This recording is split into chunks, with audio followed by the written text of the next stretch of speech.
మన కోసం తన రక్తాన్ని చిందించిన దేవుడైన, మన కోసం తన ప్రాణాన్ని పెట్టిన గొప్ప దేవుడైన, మానవులముగా నీవు నేను చేసినటువంటి అపరాధములను, పాపములను ప్రభువైన యేసుక్రీస్తు వారు కల్వరి శిలువలో భరించి నీకు నాకు గొప్ప విడుదలను అనుగ్రహించినటువంటి గొప్ప దేవుడైన ప్రియమైన దేవుని బిడ్డలారా, ఈ లోకము శాశ్వతం కాదు. ఈ లోకంలో ఉన్నదేది మనకు శాశ్వతమైనది కాదు.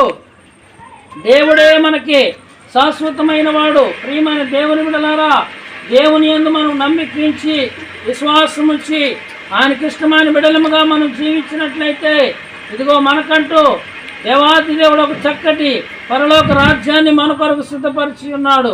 మనకంటే ధనవంతులు, బలవంతులు, జ్ఞానవంతులు, గొప్పవారు ఎంతోమంది ఈ లోకాన్ని విడిచిపెట్టి వెళ్ళిపోయిన వారే. సంపాదించింది ఏది కూడా పూచిన పొల్ల కూడా ఎవరో తీసుకొని వెళ్ళలేకపోయారు.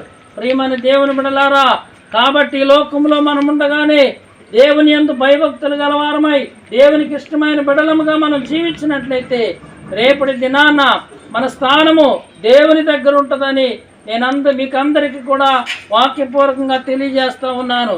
దేవుడు గొప్పవాడు. బైబిల్ గ్రంథంలో మనం చూస్తే ధనవంతుడు, బీదలాజరు అని ఇద్దరు వ్యక్తులు ఉన్నారు. ధనవంతుడైతే తనకున్న ధనాన్ని బట్టి అతిశయపడుతూ నాకేమి తక్కువ అంటూ ఎప్పుడూ కూడా దేవుని లెక్క చేయకుండా తన ఇష్టానుసారంగా జీవించాడు. అలాగే లాజరు అయితే తనకి ఏమీ లేకపోయినా సరే దేవుని యందు భయభక్తులు కలిగి దేవునికి ఇష్టమైన బిడ్డగా జీవించాడు. ఒకానొక రోజు ఇరువురు కూడా చనిపోయారు. చనిపోయినప్పుడు లాజరును వచ్చి దేవదూతలు తీసుకెళ్ళాటండి.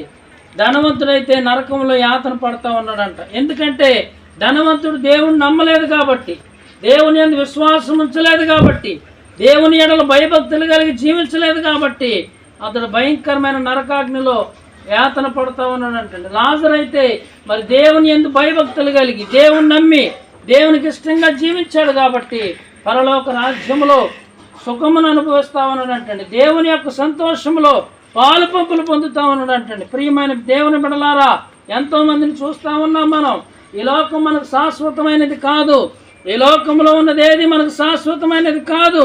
కాబట్టి దేవుని యందు విశ్వాసం ఉంచుదాం, దేవుని నమ్ముదాం. ఇదిగో ఆయన తన రాజ్యముతో తనకిష్టమైన బిడ్డలు తీసుకెళ్ళడానికి త్వరగా తిరిగి రానన్న దేవుడైన ఒకానొక రోజున మనందరి కోసం ఆయన ఈ భూమి మీదకి దిగి వస్తాడు. మనందరినీ కూడా ఆయన తన రాజ్యానికి తీసుకువెళ్ళనై ఉన్నాడు. కాబట్టి దేవుని యందు నమ్మకం ఉంచుదాం, విశ్వాసం ఉంచుదాం. పరలోక రాజ్యాన్ని మనందరూ కూడా సంపాదించుకుందాం. దేవుడి మాటలు దీవించును గాక.